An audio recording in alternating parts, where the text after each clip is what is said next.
Chapitre 12. La policière leva une main apaisante.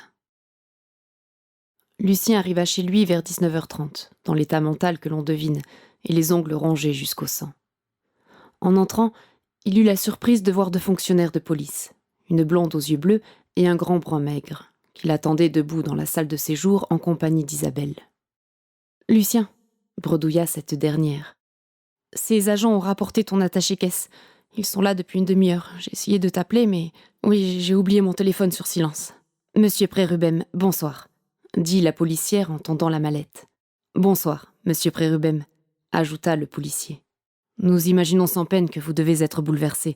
Nous ne serons donc pas longs, mais nous avons besoin de recueillir votre témoignage. » Gorge nouée et cœur battant, Lucien prit son attaché-caisse et répondit « Merci, je n'ai rien fait, je vous jure, je... » La policière leva une main apaisante. « Nous ne vous accusons pas, monsieur. Nous avons vu les enregistrements des caméras de surveillance. Nous avons établi que le meurtrier est le gérant d'une armurerie proche du commerce de la victime. Nous souhaitons seulement savoir si vous avez une idée de ce qui a pu motiver son acte. Et que vous nous disiez simplement ce que vous pensez utile pour nous aider à comprendre ce qui est passé par la tête du tueur.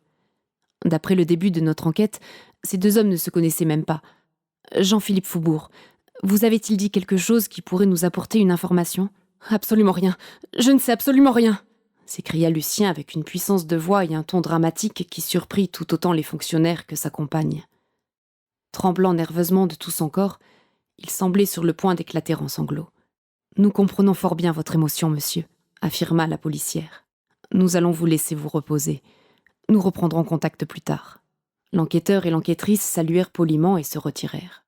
« Décidément, ta vie n'est pas monotone en ce moment, » déclara Isabelle. Lucien ne sut que répondre.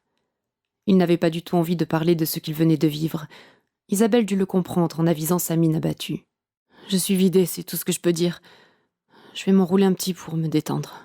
Je te rappelle que je voulais t'emmener voir quelqu'un, » dit-elle.